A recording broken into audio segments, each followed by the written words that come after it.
Je suis revenue la semaine suivante avec un projet sur papier. Nous nous sommes mis sur le sol du cabinet, sur la moquette, et je lui ai présenté mon idée de création d'une start-up. Et il m'a dit: Pas mal, c'est intéressant. Retravaillez un peu plus, s'il vous plaît, pour la semaine prochaine.» Et donc, je suis revenue la semaine suivante et nous nous sommes mis à genoux sur le même tapis. Et il m'a dit: «C'est intéressant, je pense que vous allez y arriver.» En 2001, la parité n'existait pas. Pas dans le sens où elle n'était pas imposée aux aînés. Moi, j'ai voulu la faire. En 2001, j'ai dit, je veux que mon équipe soit composée de autant de femmes que d'hommes. Là aussi, ça a été un vrai combat. J'ai créé ça quasiment de suite parce que j'étais vraiment dans un gros stress. Et j'ai re-eu le bureau d'études qui s'appelle SEGAT. Et donc j'ai vu le président et le directeur général où on refait une visio. Et je dis, mais franchement, il continue, il persiste, mais je suis pas la bonne. Donc on a fait une visio, je me suis jamais aussi mal vendue. Et bien, ils me font une proposition quand même en suivant, en disant, mais si, on veut tester. Pour les personnes qui souhaitent devenir dirigeantes ou bien directeur ou directrice d'un établissement, on a l'impression qu'il faut être à 100% tout le temps, qu'il faut tout connaître, mais non, on ne connaît pas tout. Et donc, c'est transmettre, enfin voilà, de dire, même si on prend un poste à responsabilité, on est avant tout un être humain et il faut rester soi-même. Et c'est pas grave si on se trompe, si on tombe. Lorsqu'on arrive au bureau ou à n'importe quel endroit, on met sa veste au porte-manteau et on laisse ses soucis chez soi, quels qu'ils soient. Qu'est-ce qu'on a besoin maintenant? D'autant plus maintenant. On a besoin de bonne humeur, de sourire. Et effectivement, on tombe souvent. C'est pas toujours rose. On perd des affaires, on en gagne, mais on en perd. Il y a des situations qui font que, il y a des jours, on est un peu patraque, on n'est pas bien. Mais ça fait rien. Il faut y aller. On a besoin des autres. Moi, je crois fondamentalement, je l'ai dit au début, mais au fait qu'il faut encore tout un village pour élever un enfant, et je pense qu'il faut plusieurs personnes aussi pour des réussites. Donc, est-ce que entreprendre seul, c'est une solution? Aujourd'hui, je pense que c'est compliqué. Donc, Anne-Marie, donc du coup, on a dit tout à l'heure, tu as dit tout à l'heure que tu avais créé ta structure voilà, avec des associés, si j'ai bien entendu, c'est ça? Qu'est-ce qui fait qu'à un moment donné, il y a un déclic, on t'entraîne avec toi, tu entraînes les gens. Est-ce que ce moment, tu peux nous le faire un petit peu revivre, s'il te plaît, à ta manière, avec tes mots? Le moment, c'est le 6 novembre 98. Je suis dans mon appartement au Minime, et il est 8 heures le matin et je ne peux pas me lever. Mon cœur est au-delà de 200 pulsations minutes.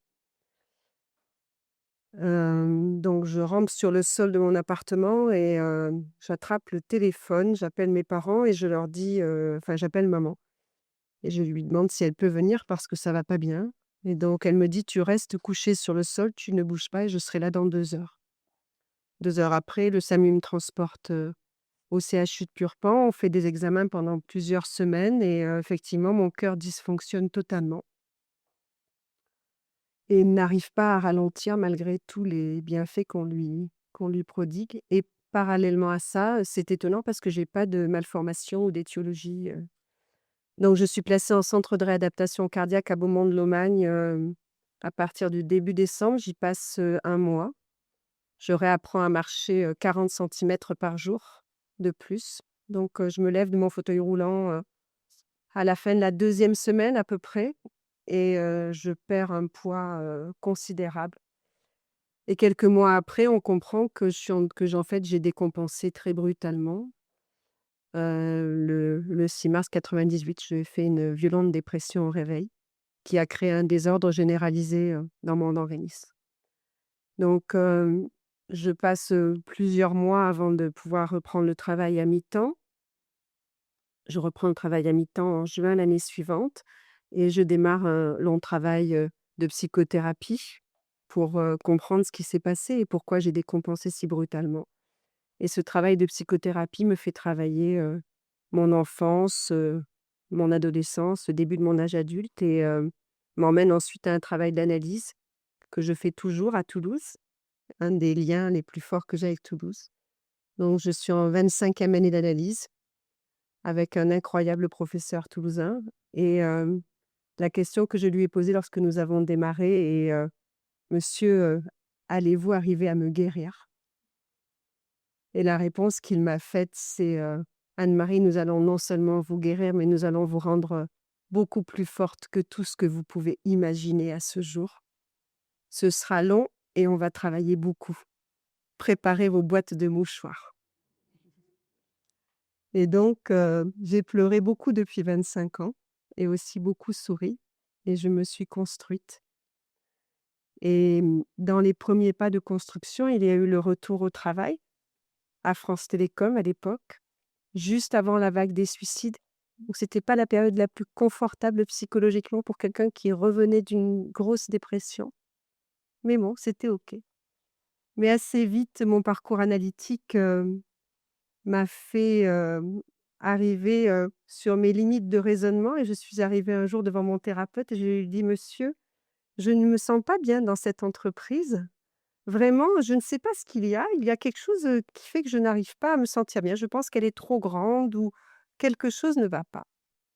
Et mon thérapeute m'a regardée en me disant, «Vous êtes pleine de charme, Anne-Marie, mais dénoncer un système, tout le monde sait le faire. C'est le plus facile. Nous ne sommes pas là pour travailler la facilité. Donc vous allez réfléchir au système que vous pourriez bâtir, qui pourrait être un système soignant et épanouissant, et vous reviendrez la semaine prochaine quand vous aurez travaillé ici, ce n'est pas le café du commerce». Je suis revenue la semaine suivante avec un projet sur papier. Nous nous sommes mis sur le sol du cabinet, sur la moquette, et je lui ai présenté mon idée de création d'une start-up. Et il m'a dit: Pas mal, c'est intéressant. Retravaillez un peu plus, s'il vous plaît, pour la semaine prochaine». J'ai compris que la copie était insuffisante. Et donc, je suis revenue la semaine suivante et nous nous sommes mis à genoux sur le même tapis. Et il m'a dit: «C'est intéressant, je pense que vous allez y arriver». Et donc, l'idée est née, en fait, de créer un système qui pourrait m'épanouir, me ressembler et créer de la valeur de vie. On en parlait avec Josiane tout à l'heure. De la valeur qui permettrait de dire à la fin de ma vie: «Ben, j'ai fait quelques trucs peut-être intéressants et surtout, j'ai cessé de me plaindre. J'ai cessé de ronchonner sur la conjoncture et j'ai commencé à créer de la valeur de vie». Voilà, ça fait 25 ans. Quand j'ai commencé en politique, bon, en fait, quand je dis c'est un peu par hasard, oui et non, parce que je suis éducatrice de formation, donc je me suis toujours intéressée forcément aux autres. Et donc, quand le maire de l'époque est venu me chercher en me disant: «Est-ce que tu veux participer un peu à la vie de la commune?» Et j'ai dit: ben pourquoi pas, d'autant il n'y avait à l'époque aucune femme au conseil municipal. Donc, ça m'intéressait d'autant plus, voilà, d'amener ma petite touche. Voilà, féminine, je me suis dit: «Bon, il y a peut-être quelque chose à faire». Voilà comment j'ai démarré.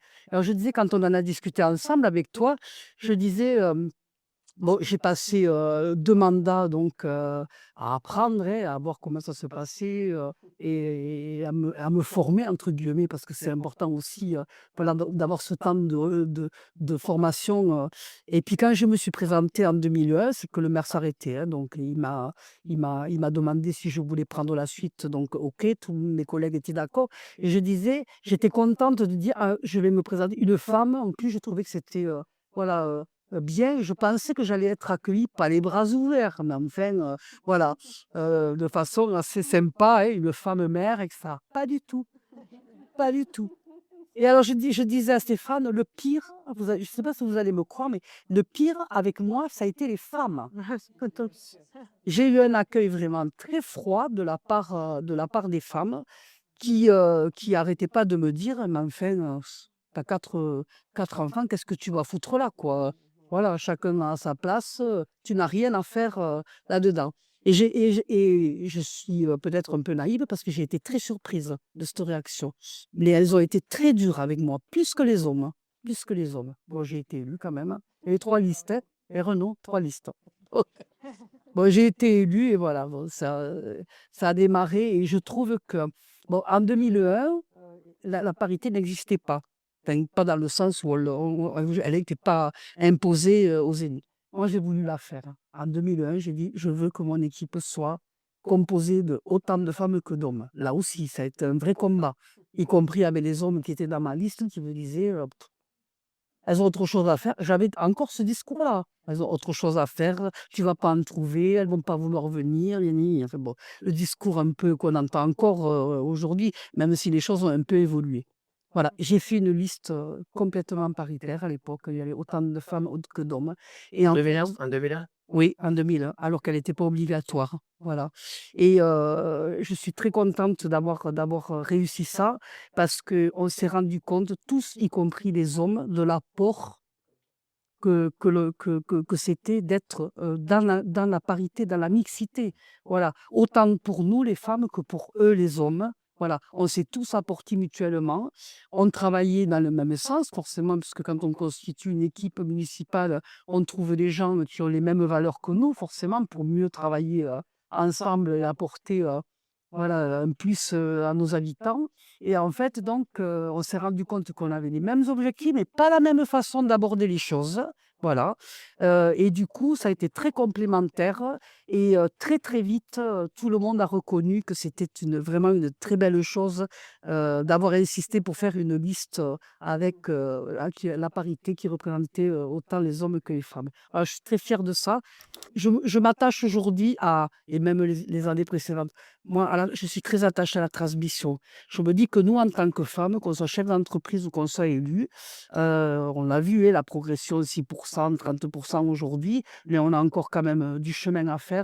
Et que justement, de travailler pour donner confiance aux jeunes femmes, que ce soit pour monter des entreprises ou que ce soit pour s'investir dans la vie publique, c'est extrêmement important. Moi, je m'attache beaucoup à ça aujourd'hui.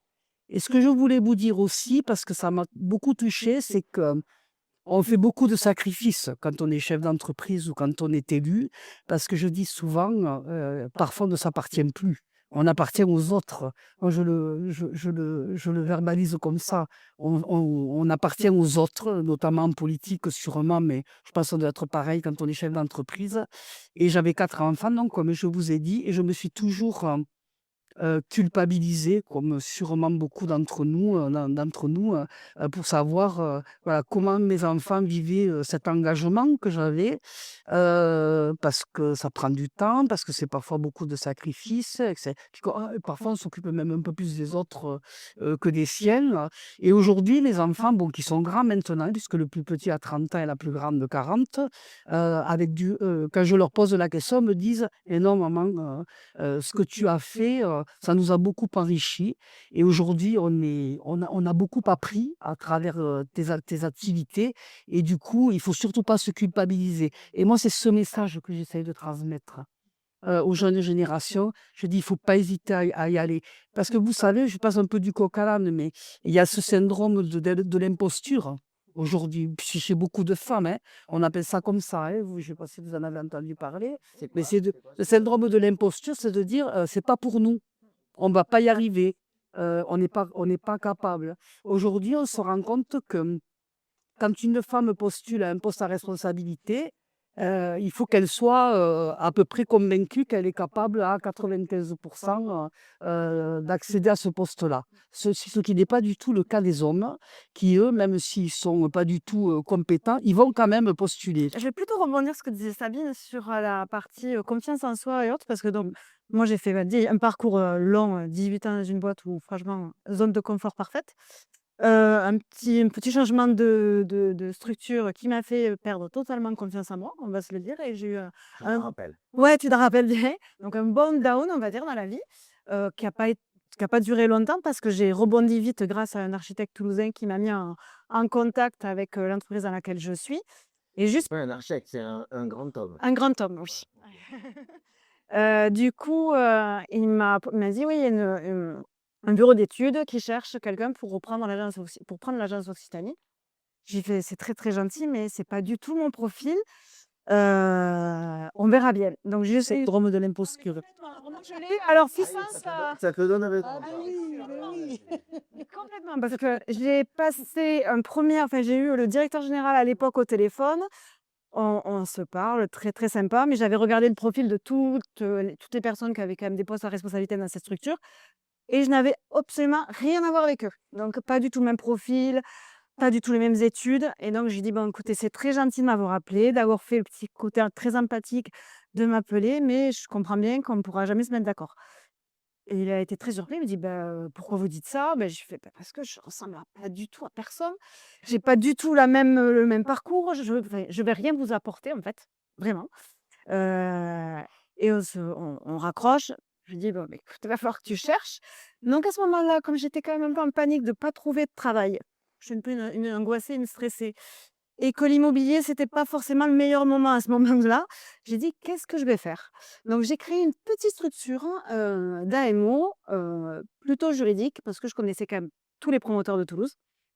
Et quand même, je m'entendais plutôt très bien avec eux et j'ai appelé tout le monde en disant: «Écoute, si tu as une mission à droite, à gauche», j'ai créé ma structure parce que je ne peux pas rien faire chez moi, je vais devenir totalement folle et donc quelques-uns, sympathiquement m'ont fait travailler. J'ai eu quelques missions à droite, à gauche en me disant: «Beh, voilà, au moins j'ai quelque chose, je rebondis, je ne reste pas, sans rien» et j'ai créé ça, quasiment de suite parce que j'étais vraiment dans un gros stress et j'ai re-eu le bureau d'études donc qui s'appelle Ségat et donc j'ai vu le président et le directeur général où on refait une visio et je dis: «Mais franchement, il continue, il persiste, mais je suis pas la bonne».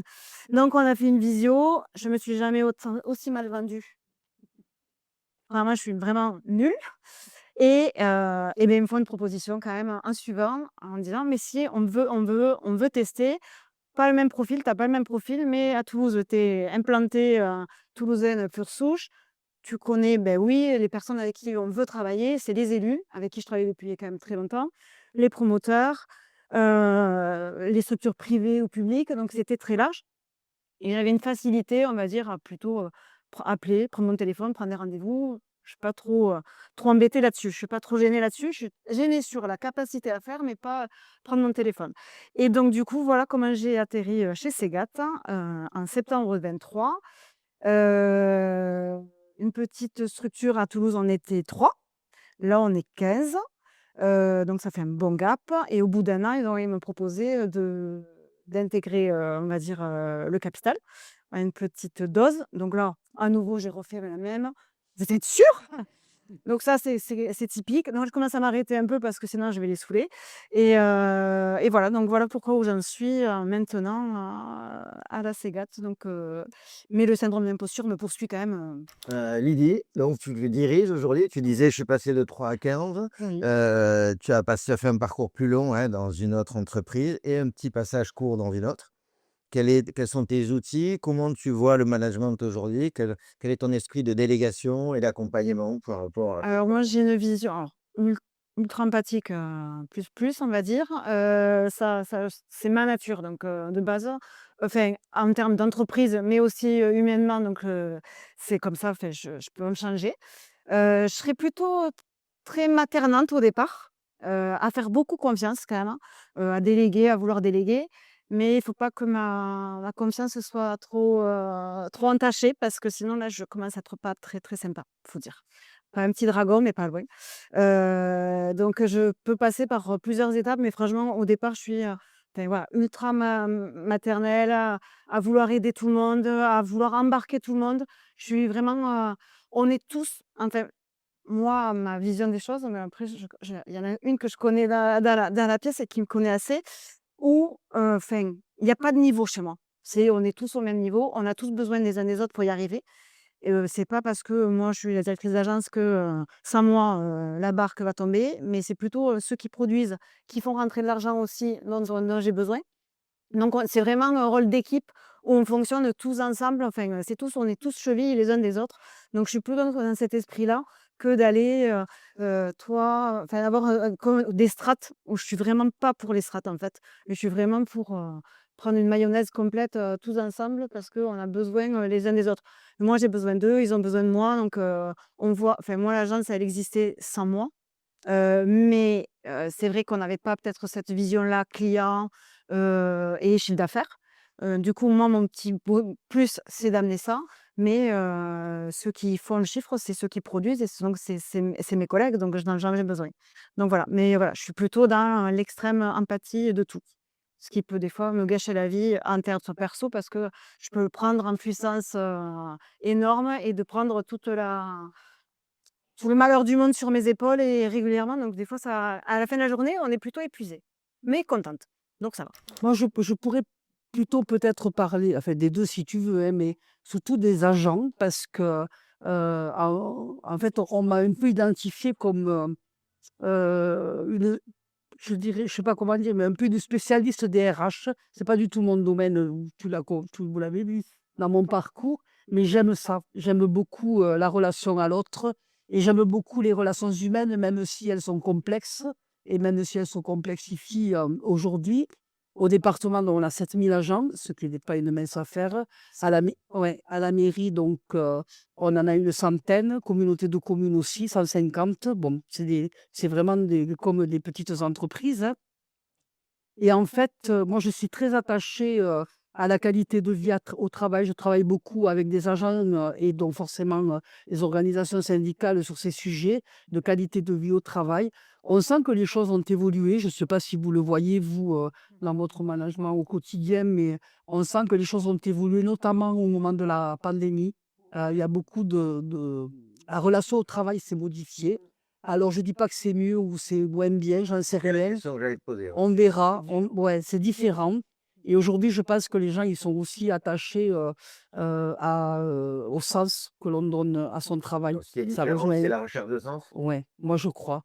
Et du coup, je pense qu'il faut, enfin moi, ce que j'essaye de faire avec les agents, que ce soit au département ou que ce soit, dans ma commune, d'essayer de trouver, voilà, de donner du sens au travail. Alors nous, j'ai envie de dire, pas très compliqué parce que on a le service au public, donc, on est en charge, voilà, de rendre un service aux populations, mais quand même, donc ça se travaille et ça se construit. La qualité de vie au travail, c'est important. On se rend compte qu'il n'y a pas que les salaires qui sont importants, pour les gens aujourd'hui. Il y a ce sens au travail, il y a aussi, comment on organise le travail.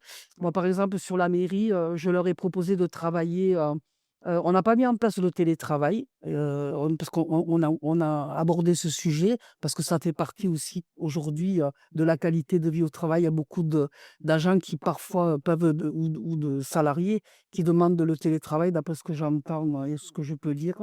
Mais on a organisé le travail différemment en libérant, une demi-journée, par semaine. J'avais proposé une journée. Les agents sont plutôt partis vers une demi-journée et donc ça s'est très, très bien organisé. Donc on arrive à avoir cette continuité de service public, sans, voilà, sans le perturber et sans, le dégrader, mais en apportant un plus aux agents. Au département, j'ai fonctionné différemment parce que, les services sont différents. Donc j'ai proposé aux agents, d'avoir, un temps de travail, différent. C'est-à-dire sur le mois, bon, ils doivent faire 1607 heures, dans le mois et en fait, ils se l'organisent, comme ils veulent. C'est-à-dire qu'ils peuvent avoir des semaines à 35 heures, des semaines à 39 heures, des semaines, voilà. En fonction, il faut qu'à la fin du mois, ils aient effectivement, fait leur temps de travail. Ça a demandé beaucoup de remise en cause des managers parce que c'est pas évident d'avoir, instauré ça, plus pour les managers qu'autre chose, parce que ça demande aussi à eux, les dirigeants, et ça doit être pareil pour les entreprises, je suppose, mais d'avoir cet œil différent, sur le temps de travail et l'organisation du temps de travail. Mais ils étaient Voilà, d'accord, ils adhéraient les managers à ce nouveau système ou? ça a été un peu compliqué.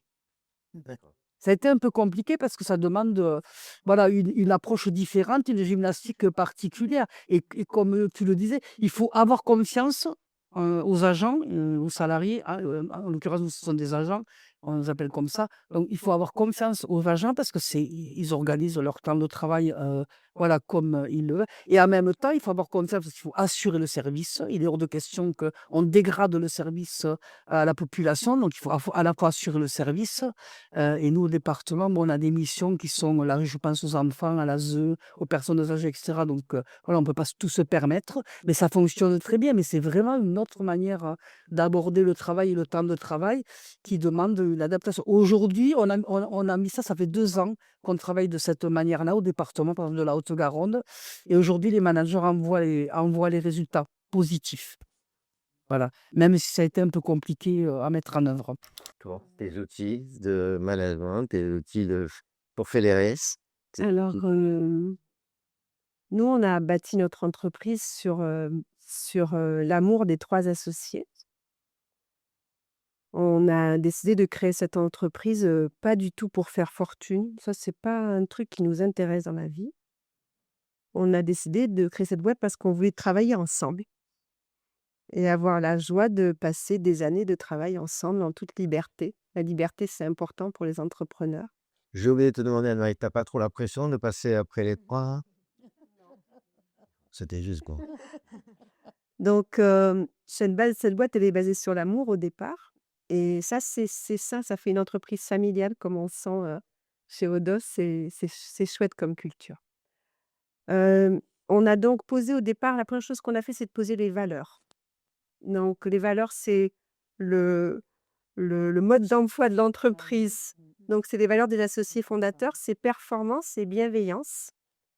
Ça, c'est des valeurs fondatrices dans ce sens-là, parce que si on n'est pas performant, on n'a jamais l'occasion d'être bienveillant. Les banques nous ont tranché la tête avant. Donc performance et bienveillance. Et donc ça guide nos vies depuis 22 ans. Et quand un collaborateur, est recruté, il est recruté sur les valeurs. On recrute sur les savoir-être, parce qu'on se dit que quelqu'un qui a des soucis, dans telle ou telle discipline technique, on va toujours arriver à s'en sortir. Que par contre, quelqu'un qui est individualiste ou menteur, on va pas y arriver. Donc les valeurs sont vraiment importantes. Les valeurs fondatrices sont importantes et quand on est, hôte d'Espagne et qu'on entend un collaborateur qui dit à son collègue: «Fais gaffe, tu es en train de sortir des valeurs», c'est comme ça sonne chez nous comme un genre d'avertissement. Et on a eu, quelques cas dans l'histoire du groupe où on a licencié des gens sur les valeurs et là, ça va très, très vite. Les gens quittent le groupe en 1 heure. Quand on a eu des cas, de mensonges, avérés, de lutte contre l'entreprise, de vol, de comportement sexiste vis-à-vis d'un collègue. Voilà, si on sort du truc, ça va donc les valeurs, c'est vraiment le repère du groupe. On les trouve douces ou dures, mais en tout cas, elles sont là. On les a complétées à la demande des salariés depuis 5 ans avec l'impact. Donc maintenant, c'est performance, bienveillance et impact depuis que le groupe est devenu société à mission il y a 4 ans et qu'on est financé par un fonds à impact Tu peux expliquer ce qu'est une société à mission? Parce qu'on avait ça ce matin, oui, s'il te plaît. donc le groupe est société à mission, ça veut dire qu'on s'est donné une mission véritablement, une mission de création de valeur sociale. En plus de notre création de valeur économique, comme toutes les entreprises, on a désormais une mission de création de valeur sociale. Et donc la mission que nous nous sommes fixée, c'est aider les Français à vivre mieux. Et donc tous les médias que nous fabriquons au quotidien, les médias d'entreprise, les médias, grand public ont comme mission d'aider les Français à vivre mieux et nous mesurons leur impact, social. Donc on a développé avec l'IFOP des mécanismes de mesure de l'impact social de nos programmes, et on vérifie comment nos programmes, améliorent le climat social en entreprise, aident à rendre les gens, moins malheureux ou plus heureux, comment les programmes d'Airzen Radio aident les Français à se sentir mieux, voilà. Tout ça est mesuré par l'IFOP et on a vraiment des protocoles de mesure, qui sont suivis à l'année par le groupe. Donc ça, c'est de l'histoire des C'est étapes. dans les statuts, en fait, Oui, hein? c'est statutaire. Ça, c'est vraiment l'histoire de départ, c'est, l'amitié, les valeurs, l'envie de faire de l'impact quand même et ensuite, il y a eu mon chemin personnel aussi qui fait que je suis plus du tout celle que j'étais, il y a 25 ans. Je crois qu'il y a 25 ans, je manageais. Donc manager pour moi, ça veut dire, coordonner des équipes pour essayer de créer la valeur maximale dans le temps de travail qui nous est donné. Donc j'ai managé avec plus ou moins de talent. J'ai fait de mon mieux, mais c'était pas toujours voilà. Et puis, mon parcours analytique a été ce qu'il a été, il est encore actif et donc, eh bien j'ai travaillé sur moi et plus je travaillais sur moi, moi j'avais besoin de faire travailler mes équipes. Et donc nous avons grandi ensemble. Et depuis, maintenant, je sais pas, elle le dirait mieux que moi, mais depuis au moins entre 5 et 10 ans, je ne manage quasiment plus. J'incarne. Donc je suis et donc je les inspire et je n'ai pas besoin de leur dire ce qu'ils ont à faire, ils ont envie de le faire. Donc je ne les fais pas travailler, je travaille sur moi et c'est un gros boulot, croyez-moi.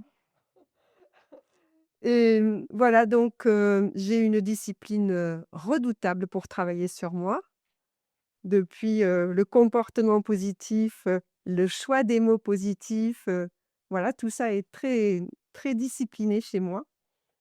Et puis, et bien, petit à petit, la personnalité, crée de la valeur, incarne, se peaufine et devient plus alignée, plus juste, plus droite à force de discipline.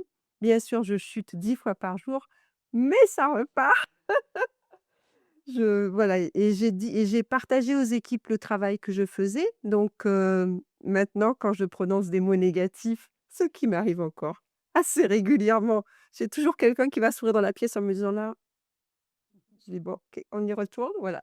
Donc j'ai remplacé le «mais» par le «et» depuis 3 ans, voilà. Donc tout ça, c'est un schéma de travail et c'est OK. C'est-à-dire que plus je travaille sur moi, plus l'organisation grandit et plus ils travaillent sur eux-mêmes et donc c'est un système d'organisation apprenant et donc mon job aujourd'hui, c'est de poser la vision stratégique parce que ça, c'est une vraie responsabilité d'entrepreneur.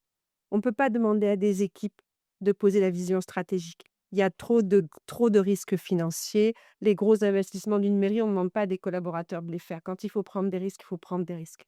Donc la vision stratégique, je la ressens à force d'heures de méditation. Voilà, je ressens la vision, je ressens à peu près où il faut aller, j'ajuste et je leur propose la vision stratégique et ensuite ils se mettent en place, ils s'organisent pour la décliner et j'ai encore, parfois des process de régulation sur les valeurs.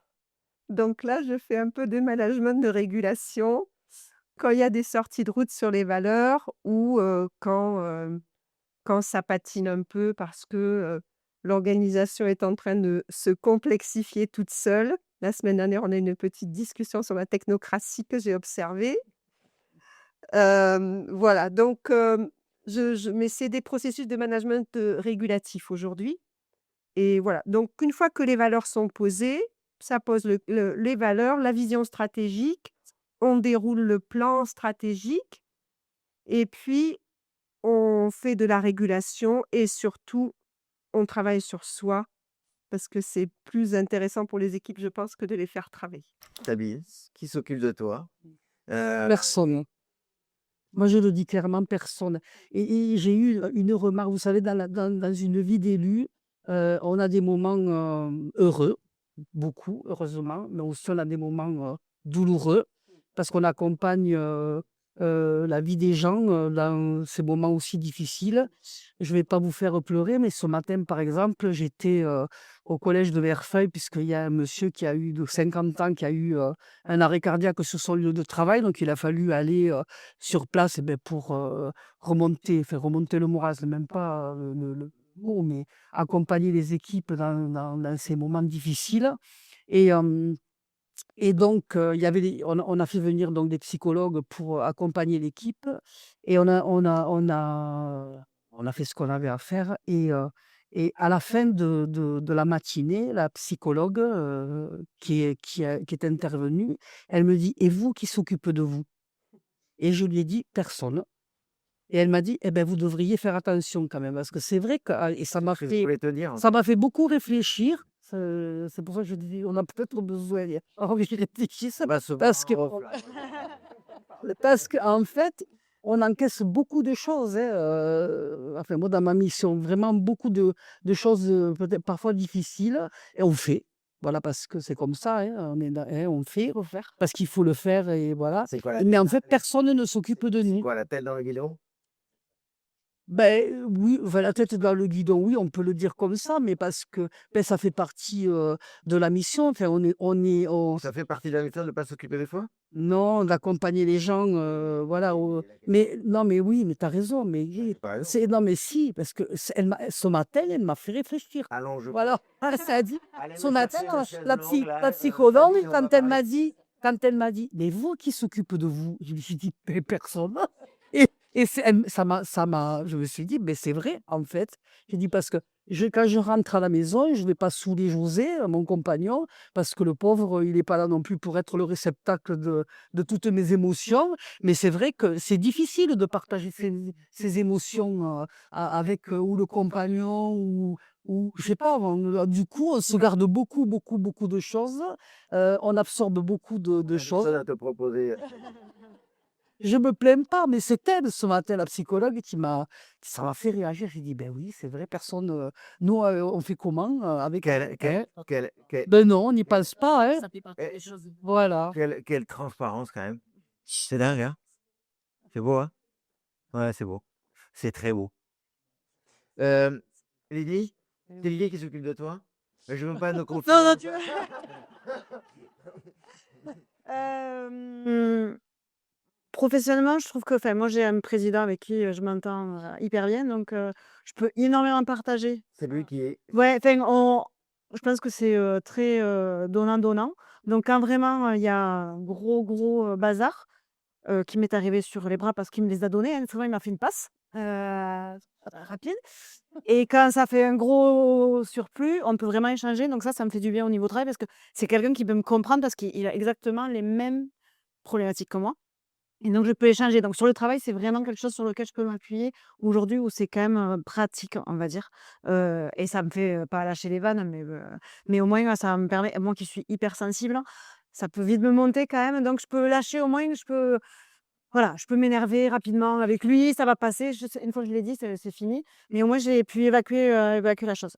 Donc au niveau, ouais, d'avoir quelqu'un qui comprend parce que vous me disiez, saouler quelqu'un, à la maison ou moi ma fille, qui voit des fois, arriver avec l'ordinateur, 8 pa 40 tonnes de papier, il fait: «Allez, la soirée va être sympa». Ça on va pas aller, saouler les gens quand on rentre à la maison donc en effet, ça c'est la possibilité d'avoir quelqu'un qui comprend entièrement parce qu'il a les mêmes problématiques, c'est plutôt pas mal. Un sujet, nous, on a eu, ma mère et moi, on a démarré, enfin, elle a démarré avant moi, et nanana. On travaillait tous les deux, et le soir, quand on rentrait tard, souvent 9h, 9h30, 10h même, mon père nous attendait, et donc on rentrait, il nous attendait pour manger. Il était d'une élégance rare, et, lorsque on arrivait, on s'asseyait, on continuait à parler du boulot.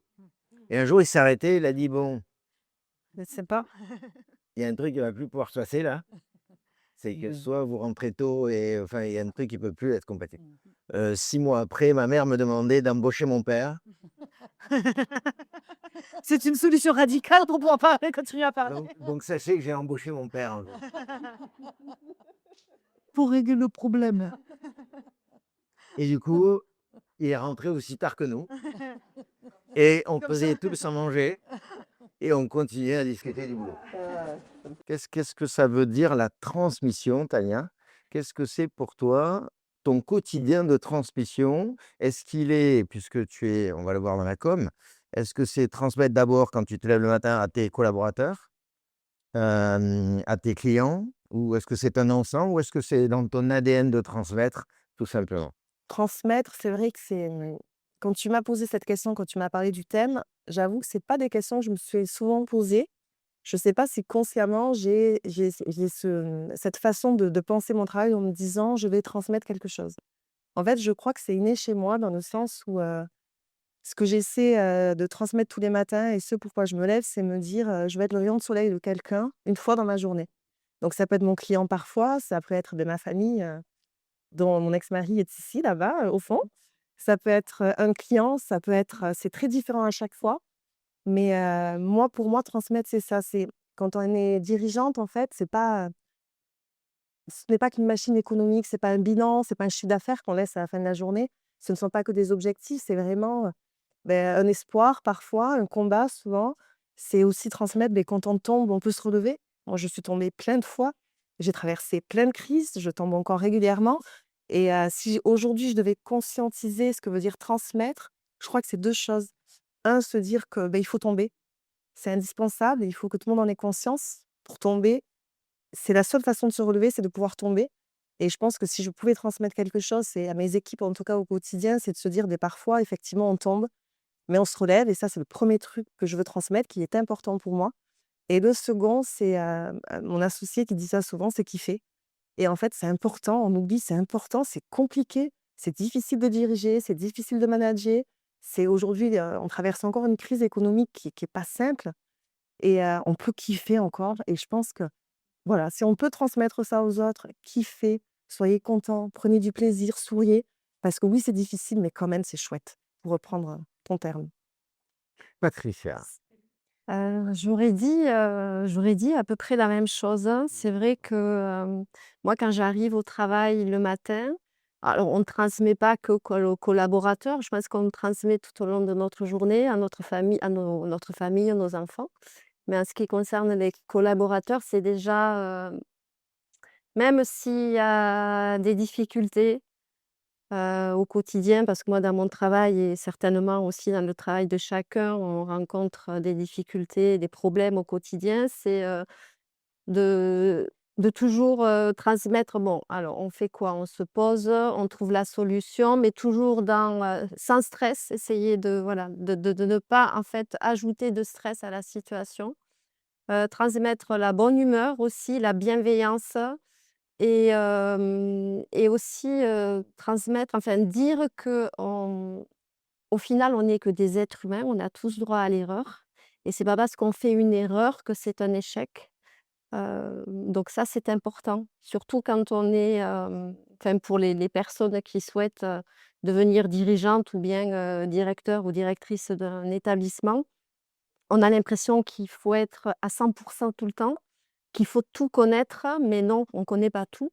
Et donc, c'est transmettre, enfin voilà, de dire, même si on prend un poste à responsabilité, on est avant tout un être humain et il faut rester, soi-même et c'est pas grave si on se trompe, si on tombe et oui, c'est chouette et surtout, voilà, restons nous-mêmes. Voilà, c'est surtout ça. Voilà, ne pas surjouer, ne pas surjouer, surtout ça.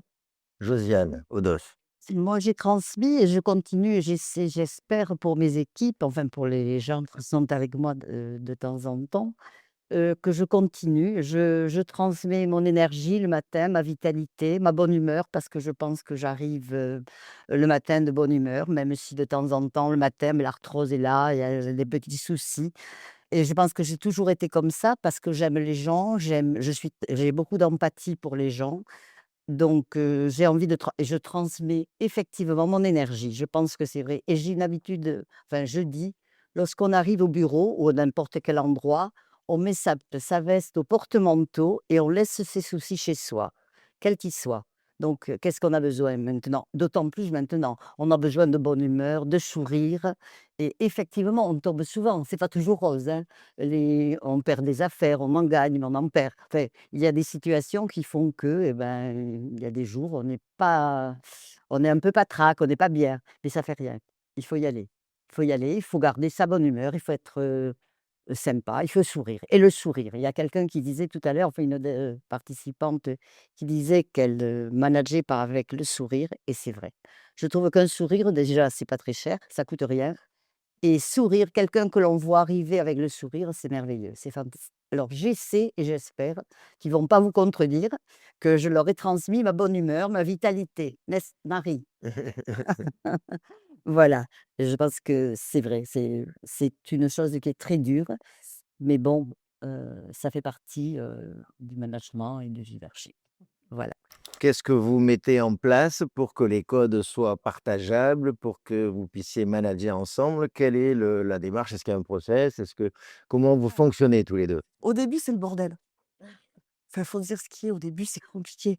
Donc à l'époque, j'ai, 16 ans de moins, lui aussi.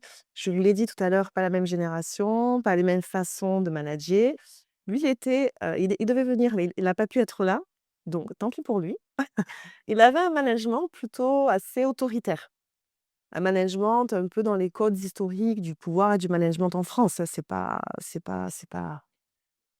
pas unique et petit à petit, on a voulu travailler sur un management un peu plus participatif et contributif et on est tombé dans les erreurs, dans lesquelles on peut aller, qui sont à trop faire participer, trop faire contribuer et on s'est un peu perdu. On a un peu perdu les équipes, on a un peu manqué de cadre et après on s'est dit: «Bon, on va faire ce qu'on conseille à nos clients, on va l'écrire, il est temps».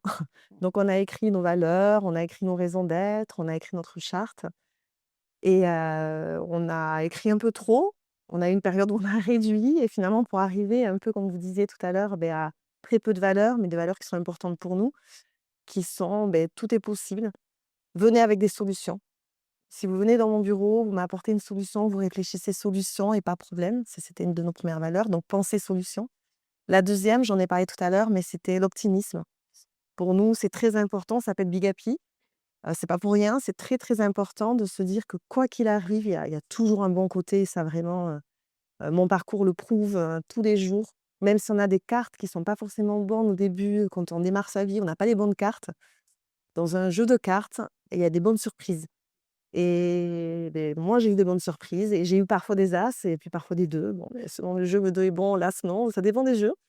Donc, vraiment se dire que ça, optimiste, donc vraiment orienté solution, optimisme et progression.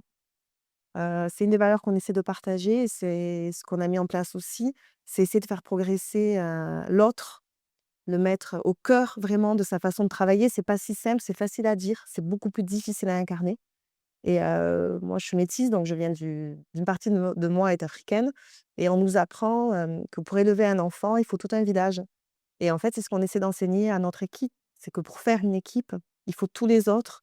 Pour faire une star, il faut d'autres stars et que vraiment le travail d'équipe, se dire que je suis là pour l'autre, c'est ce qui permet, je crois, durablement de faire tenir nos entreprises. Donc voilà un peu la façon dont on a mis en place chez nous le management. Ça ne nous empêche pas de trébucher, encore souvent. C'est qui a le plus changé, en fait? C'est toi ou c'est lui Je ou crois c'est que vous 2? 2. Vous les 2? J'avais beaucoup d'illusions et peut-être d'utopie et puis j'étais, on en a parlé tout à l'heure, j'avais des émotions que j'ai régulées, plus ou moins bien. Emmanuel, lui, mon associé du départ, parce qu'aujourd'hui on est 3 associés. Victor nous a rejoints, donc 3 générations. On a chacun, 20 ans, 10 ans, enfin 20 ans de plus pour l'un, 10 ans et 10 ans encore pour, l'autre et ça a été, vraiment les 2, on a bougé tous les 2. On s'est vraiment intriqués, on a grandi ensemble et ce qui est important à dire aussi, c'est qu'on a grandi avec nos équipes. Parce que moi, ça fait donc, un peu plus de 16 ans, la moitié de mon équipe, ça fait plus de 10 ans qu'elle est avec nous et elle nous a fait grandir tout autant qu'on les a fait grandir et sans eux, je ne serais pas la dirigeante que je suis aujourd'hui et sans mes associés non plus et sans mon entourage, encore moins. Donc on a bougé tous les 2, OK. tous les 3 aujourd'hui. Et donc le 3e vous a rejoint Le récemment? 3e était stagiaire chez nous, donc c'est pour vous dire aussi pareil, hein, vraiment, avec de l'audace, du travail, de l'envie, mais tout est possible. Il était stagiaire chez nous. Il a été après chef de projet et puis on a monté, une innovation parce qu'on fait aussi de l'innovation dans mon entreprise. Donc on a monté une innovation autour de la data et Victor, donc qui était salarié, a monté le projet avec nous et aujourd'hui il est associé à parts égales. On est 3 au même niveau et voilà et on apprend beaucoup les uns des autres. Beaucoup. Donc qu'est-ce qui fait que tu réponds à une annonce parce que tu changes de vie et tu lui réponds et qu'est-ce qui se passe, en fait, concrètement? Comment tu obtiens ce poste? Oui, je change de vie, alors avant de partir, disons que ma décision a été rapide et comme moi j'étais mandataire, quand j'étais au casino, ça voulait dire que je pouvais partir du jour au lendemain, comme eux pouvaient, se séparer de moi du jour au lendemain et moi j'ai eu donc un entretien avec la direction et je leur ai dit que je voulais, m'arrêter donc 1 mois, je leur ai donné. Après dans ce monde-là, ils avaient, enfin moi j'avais un directeur adjoint donc c'est lui qui a pris le relais le temps qu'il retrouve, quelqu'un et 2 mois après, bon j évidemment donc quand on est mandataire, on n'a pas droit au chômage, donc je vivais sur mes réserves et 2 mois après, je vois passer une annonce donc comme quoi on recherchait un directeur ou une directrice pour l'association, dont je suis, maintenant directrice et donc je me suis dit: «Tiens, pourquoi pas?» Alors au début, c'est vrai que je me suis dit: «Waouh, dans l'enseignement supérieur, je suis restée 28 ans dans les casinos», mais en fait, c'était aussi un challenge parce que je me suis dit: «28 ans dans les casinos, finalement, j'ai connu pratiquement que ça». Et je me suis dit: «Je vaux quoi sur le marché, en fait? Sur le marché, est-ce que j'arriverai à diriger une autre entreprise? Enfin, est-ce que» et donc je me suis dit: «Allez, je me lance». Tu avais le doute à ce moment-là? Ouais, quand même. Ouais, ouais. Le doute t'avait habité? Ouais, ouais, ouais. C'est vraiment une décision ouais, c'est pour ça que j'ai dit, je crois que si j'y avais trop réfléchi, je serais pas partie. Mais ça a été tellement rapide, ma décision a été tellement rapide que j'ai pas eu le temps, en fait, de réfléchir. J'ai dit: «Je m'en vais» et quand j'ai dit: «Bon, je m'en vais», je me suis dit: «Bon, ben, maintenant, il faut que tu trouves autre chose, quoi, en fait». Il y avait pas de plan B avant? Non, il y avait pas de plan B avant Et donc je me suis dit: «Beh, j'y vais quand même, je me lance, je vais aller à l'entretien». Et en fait, ce qui leur a plu dans ma candidature, c'est qu'ils ne voulaient pas quelqu'un qui sorte de l'enseignement supérieur. Ils voulaient quelqu'un vraiment qui vienne du privé, parce que c'est public. Maintenant, je travaille pour le public et c'est vraiment 2 choses à part. C'est 2 mondes, mais vraiment, à part complètement. Et ils cherchaient quelqu'un en fait qui arrive et qui mette en fait une harmonie dans l'association au niveau déjà de la gestion, parce que mon métier, c'est de gérer 8 bâtiments. On a une résidence de 39 étudiants qui logent sur le site, hein. Donc connaître évidemment toutes les règles pour des établissements qui reçoivent du public. Savoir gérer aussi, un restaurant, puisqu'il y a un restaurant sur le site. Et donc ils voulaient quelqu'un qui savent faire tout ça, mais qui soit pas, qui ne sortent pas de l'enseignement supérieur. Parce qu'il faut savoir que nous, notre association, enfin mon association, elle s'occupe donc de la gestion du centre universitaire, mais je ne m'occupe pas du côté éducatif. D'accord. Voilà, pour ça, il y a quelqu'un qui s'occupe du côté, C'est une éducatif. co-direction alors du coup? Oui, voilà, c'est une codirection. Il y a l'association et ensuite parce que nous, sur notre, centre universitaire, on dépend en fait, enfin les formations qui sont présentes sur le centre universitaire de Foix, ce sont des formations de l'université Toulouse Jean Jaurès. OK. Voilà. Donc il y a Toulouse, il y a un coordinateur de Toulouse Jean Jaurès qui lui s'occupe vraiment de tout ce qui est pédagogique et enseignement, et l'association qui s'occupe de tous les bâtiments et la vie étudiante du centre universitaire. Donc en fait, ils recherchaient, quelqu'un, voilà, qui sorte pas obligatoirement du privé, mais en tout cas qui ne sortait pas de l'enseignement. Et donc moi j'ai fait énormément de marketing aussi quand, j'étais au casino, puisque je suis passée par tous les postes. Et ils cherchaient quelqu'un qui arrive en fait aussi avec de nouvelles idées pour promouvoir le centre universitaire et aller vers les gens. Donc voilà pourquoi ils ont choisi ma candidature. Question de management, moi j'ai subi le management directif pendant, des années, parce que dans les casinos, c'est très spécial vraiment, le management.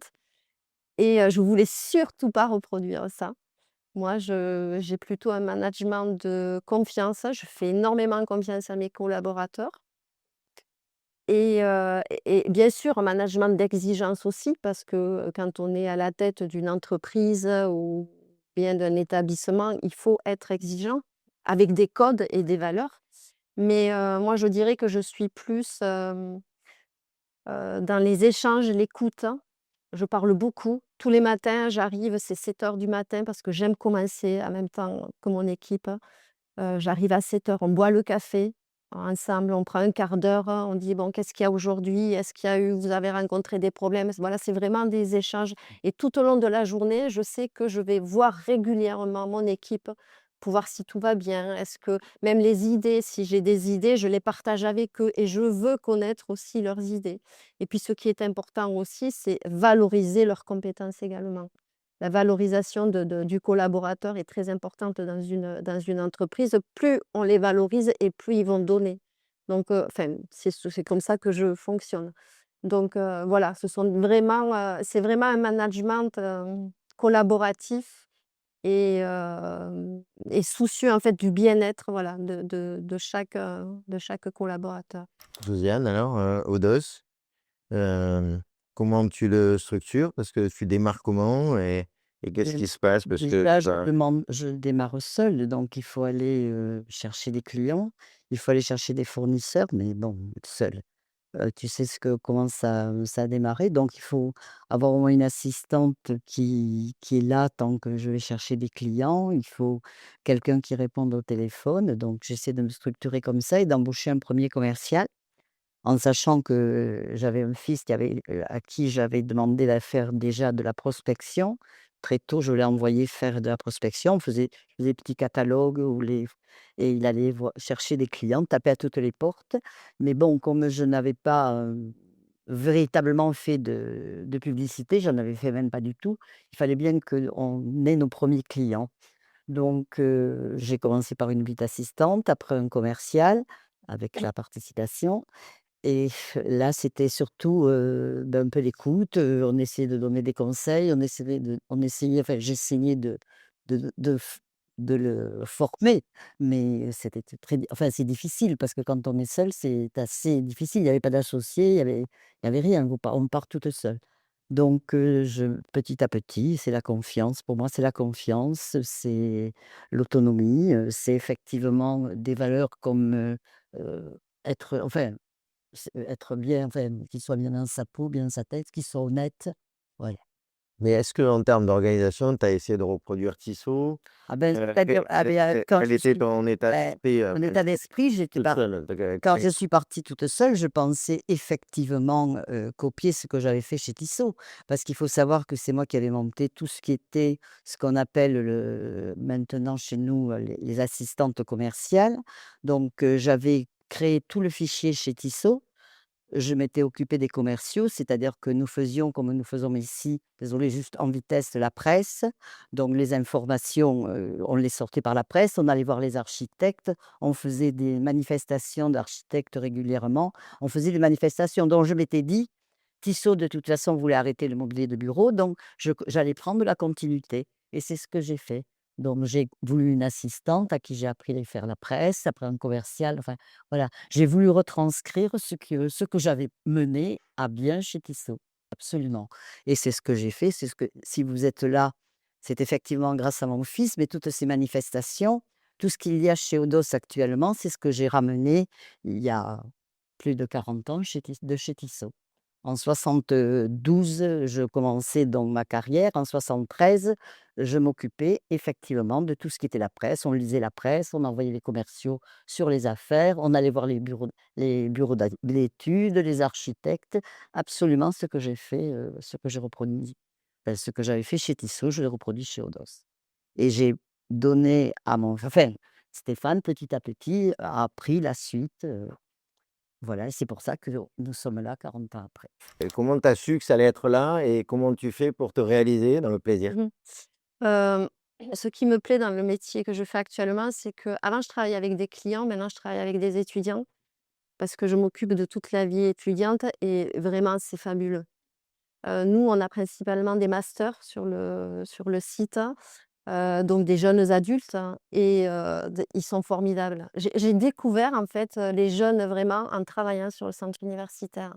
J'avais une idée un petit peu faussée, pourtant j'ai 2 filles qui ont, plus de 20 ans et mais j'avais un peu une idée faussée sur les jeunes, oui les jeunes, il faut tout leur apprendre, ils sont feignants. Alors que en travaillant sur le centre universitaire, j'ai découvert que, je me trompais totalement et Tu as découvert quoi alors? mais qu'ils apportent énormément de choses qui sont, ils sont toujours en demande de découverte, ils sont intéressants, ils sont, intelligents et ils sont, meneurs de projets aussi, puisque je mène énormément des projets avec eux et ils n'hésitent pas à venir me voir, à me dire: «Voilà Patricia, il faudrait qu'on fasse, on aimerait faire ci, on aimerait faire ça» et moi derrière je vais chercher les financements. Donc c'est vraiment une collaboration qu'on a, donc ça j'adore vraiment travailler avec eux. Après mon métier me permet aussi de travailler en transversal avec, je travaille avec toutes les universités.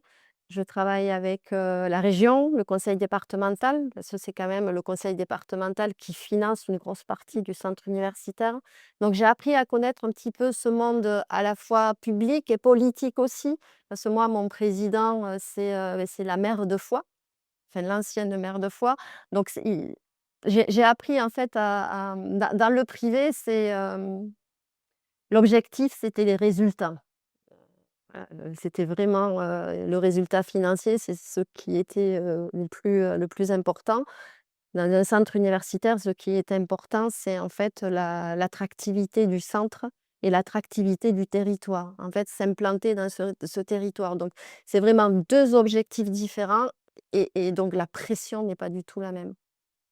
Donc, c'est beaucoup plus, je vais pas dire que c'est beaucoup plus souple, mais, le fait d'être, moins stressée et d'être, vraiment, moins prise par cette atteinte de l'objectif financier, au final, je me suis découverte une autre passion. Je me suis découverte que je pouvais, travailler, tout en satisfaisant, des étudiants, répondre à leurs demandes. Quand je vais parler de précarité étudiante. Il y a énormément d'étudiants qui sont en précarité et quand j'arrive à leur trouver des paniers, de nourriture gratuits, les activités sportives gratuites, mais ça me rend épanouie et heureuse. Et là, on parle aussi des étudiants. Non, Oui, là, c'est moi, oui. Ouais. Oui, oui, des étudiants qui, les sont étudiants qui n'ont tout pas à fait, fait, oui. c'est pas encore que Je faisais une parenthèse, on sait jamais. On travaille beaucoup avec des associations, parce qu'il y a la précarité alimentaire, mais il y a la précarité aussi, santé. ça. Et ils vont pas se soigner parce qu'ils ont pas les moyens de se soigner. Donc c'est quelque chose que je connaissais pas et que j'ai découvert sur le centre universitaire et ça, oui, ça m'a touchée, mais en plein cœur, quoi.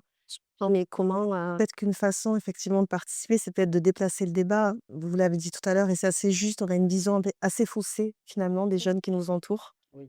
On a beaucoup de critiques, on les considère assez peu et peut-être que déjà arriver à déplacer le débat et à se dire: «OK, déjà comment je peux faire pour savoir qui est le jeune?» En fait, c'est quoi un jeune? Ça c'est vrai, ça veut rien dire, c'est quoi un jeune? C'est de quelle façon, il veut contribuer à la société, de quelle façon on est prêt à le laisser contribuer. Je pense que le sujet, c'est plus de déplacer le débat peut-être, arriver à se dire, je me répète, mais qu'est-ce qu'un jeune? Qui est le jeune? Comment on pourrait essayer collectivement de changer le débat public? Parce que c'est très médiatique aussi, on entend beaucoup de, de mauvaises choses sur les jeunes, et je parle même pas des jeunes des cités, si je peux faire aussi cette parenthèse, ou des jeunes des minorités. Et peut-être qu'il y a un problème de débat public déjà. Alors comment nous, à notre niveau en Occitanie, on pourrait y répondre? Peut-être qu'on pourrait monter un laboratoire de la junior économie. C'est des sujets sur lesquels moi je m'interroge en ce moment avec certains de mes gros clients, où on réfléchit à ben, c'est quoi la junior économie? Parce qu'en fait, le jeune d'aujourd'hui, ben, c'est l'acteur de demain, c'est l'actif de demain. Et comment on fait pour ne serait-ce que déjà savoir qui il est et l'entendre? Je pense que c'est déjà, enfin je sais pas, mais c'est déjà en arriver à se poser, se dire: «Je ne sais pas qui il est, j'ai des préjugés et en fait, je ne l'entends pas». C'est déjà en arriver à se dire: «Comment on fait pour ça?» Je pense que ça serait peut-être un premier pas, et l'Occitanie, ça serait un chouette laboratoire, je pense. Donc là, à l'université, même si tu n'es pas dans la partie pédago, hein, c'est une innovation, qu'est-ce qui est en train de se réinventer? Comment on forme nos jeunes aujourd'hui? Dans ce qu'on entend souvent, c'est que la formation n'est pas toujours adaptée à nos entreprises. Est-ce qu'il y a nouvelles façons de penser la formation parce qu'elle est collective, parce que, enfin, que sais-je, enfin, qu'est-ce qui est en train de se passer? nous actuellement là, on étudie avec le rectorat, la carte de formation parce que c'est vrai que les territoires nous les formations qu'on propose sur le centre universitaire, ce sont des formations qu'on trouve nulle part ailleurs. On a par exemple le théâtre appliqué, qui est sur Toulouse, donc à l'UT2J et au centre universitaire, oui, pardon. Et donc on travaille avec le rectorat et la chambre de commerce et d'industrie justement pour adapter des formations de chaque territoire, enfin, mais surtout les territoires ruraux, aux entreprises qui sont demandeuses. Et donc c'est pour ça qu'on est en train de refaire la cartographie, en fait, du territoire de l'Ariège parce que il y a beaucoup d'artisanat, il y a beaucoup d'industrie en Ariège et donc ils se plaignent vraiment qu'il n'y ait pas de main-d'œuvre. Parce qu'un Ariégeois, quand un étudiant ariégeois, quand il part de l'Ariège, quand il vient étudier à Toulouse, pendant des années, il ne revient pas. Ah, il y en a certains qui reviennent, mais pour la plupart ne reviennent pas. Et donc nous, on veut garder nos jeunes sur le territoire et donc pour cela, bah, ce qu'il faut, c'est créer évidemment des formations adaptées aux entreprises qui sont sur le territoire. Donc ça, c'est à l'étude. Après, moi, je dirais que quand je suis arrivée sur l'association, alors il faut savoir que nous, l'association, moi, je suis juste, directrice. J'ai envie de dire que même je suis presque une technicienne. C'est parce que j'ai un conseil d'administration à qui je vais présenter des idées, des projets et c'est eux qui valident ensuite, ces idées, ces projets. Je ne peux pas prendre de décision, moi, toute seule, dire: «Beh, demain, je vais vraiment révolutionner», Donc ça, c'est vrai que c'est totalement différent que quand on est, dirigeant d'une entreprise ou bien, soi-même son propre patron. Là, moi, je suis obligée de passer par un conseil d'administration quand je veux modifier quelque chose. Ce que j'ai modifié quand je suis arrivée au centre universitaire, donc l'association emploie 15 employés, entre les cuisiniers, les techniciens, techniciens extérieurs, techniciens intérieurs, secrétaires, comptables. Heu et tout le monde faisait un peu tout et pas n'importe quoi, mais disons que tout le monde s'occupait un peu de tout et donc moi j'ai souhaité vraiment qu'on crée 2 postes supplémentaires pour que vraiment on détermine, enfin pour que chaque personne ait vraiment un travail bien attitré. Que la secrétaire s'occupe de son travail de secrétaire. J'ai fait venir une personne en communication parce que moi, on me demandait de développer le centre universitaire, mais sans communication, c'est compliqué. Donc, j'ai fait intégrer donc, une personne sur le site. Et donc, en fait, c'est ce que j'ai amené. Moi, j'ai amené pas une hiérarchie, mais en fait, une nouvelle organisation, justement, pour qu'on arrive à développer le centre universitaire. J'ai une anecdote, c'est quand je suis arrivée dans l'association, je m'étais adressée donc aux cuisiniers parce que moi, au casino, j'ai été pendant aussi très longtemps responsable de la restauration. Et donc, évidemment, dans un restaurant, tout ce qu'on regarde, c'est le prix du plateau, enfin le prix de l'assiette, hein, la marge en fait de l'assiette. Et quand je suis arrivée donc au centre universitaire, aux cuisiniers, je leur ai dit: «Vous avez des fiches techniques, le coût du plateau, vous le connaissez?» Et donc le cuisinier me dit: «Mais nous, on n'est pas là pour gagner de l'argent, hein». Alors j'ai dit: «Non, mais bien sûr, bon, un centre universitaire, quand on voit que nous, les étudiants maintenant, ils ont tous le repas à 1 €, mais le mois dernier, ils payaient 3,30 € en fait, le plateau. Alors c'est sûr que 3,30 € pour arriver à faire une marge sur un plateau de 3,30 €, c'est quand même assez compliqué. Surtout qu'on nous demande de travailler avec des produits. Moi, ils produisent directement sur place. On nous demande de travailler avec des produits locaux. Donc ça, c'est la loi Egalim du territoire, enfin national. Et donc c'est compliqué d'arriver à tirer vraiment les prix si on veut que nos étudiants mangent bien. Mais j'ai pu mettre ça en place, en fait, en leur expliquant qu'on n'était pas là pour gagner de l'argent, mais on n'était pas là non plus pour trop en perdre. Donc en fait, il y a eu toute cette mise en place dans chaque service de dire, parce que c'est ce que je disais tout à l'heure, la différence entre le privé et le public, c'est que certaines personnes dans le public vont faire des choses, mais sans trop, surtout dans les lycées, dans les collèges, dans les centres universitaires. On est un établissement public et donc on n'est pas là pour faire du gain. Mais moi, ce que je suis arrivée à leur faire comprendre, c'est qu'on n'est pas là pour faire du gain, mais on n'est pas là non plus pour perdre de l'argent. Et peut-être que cet argent, on peut le mettre ailleurs, justement. En faisant des économies sur certains postes, on peut le mettre ailleurs. Donc ça a été, voilà, c'est une des choses que j'ai pu apporter sur le centre universitaire et qu'on attendait de moi d'ailleurs. Et Josiane, lorsqu'on manage Odos et qu'on est dans une mixité, parce que si j'ai bien compris, lorsque Tania était dans une entreprise de com, il y avait beaucoup de femmes. Toi, tu avais un Oui. monde d'hommes. Donc, vous êtes toutes les deux, vous n'avez pas eu forcément la même carrière, en tout Non. cas la même pousse. Nous, on a toujours eu cette mixité. Qu'est-ce que tu penses de la mixité dans l'entreprise et dans sa façon de le manager? Ah, de toute façon, je trouve que c'est nécessaire, surtout dans une entreprise comme la nôtre qui normalement accompagne les entreprises au bien-être au travail. Donc, je pense que les femmes, on est désolé, monsieur Genzo, ne me regardez pas comme ça. Je pense que les femmes sont nécessaires chez nous parce qu'elles amènent autre chose. Voilà, donc non, on a la chance d'avoir chaque fois une manager femme. Et c'est vrai que on reconnaît que c'est plus agréable que, enfin, Ah non, je là, ne connais pas du tout ça. Je veux pas. elles sont, regardez, franchement, c'est un plaisir de travailler avec ces dames. Elles sont toujours de bonne humeur. Oh là là là là Parce- là là là là là. Et puis elles savent manager. Et elles savent manager, elles ont de la poigne, elles ont beaucoup d'énergie, c'est vrai, je me répète. Et il y a une poigne dont ces missions ont besoin. Et je pense que c'est un bel accompagnement, tout simplement. Voilà, et je pense il faut avoir les deux. Par contre, dans l'assistanat, chez nous, on a beaucoup de femmes, mais on a un gars aussi. On a un monsieur qui est bien et qui apporte autre chose lui aussi. Un mec, voilà. Non, je suis pour autant de femmes que d'hommes. Encore que pour la petite histoire, lorsque je suis arrivée, j'ai pris la place chez Tissot de chef de vente, ce qu'on appelait avant chef de vente. Et je vous avoue que j'ai changé toute l'équipe, j'ai mis que des femmes. Et qu'est-ce que c'était bien!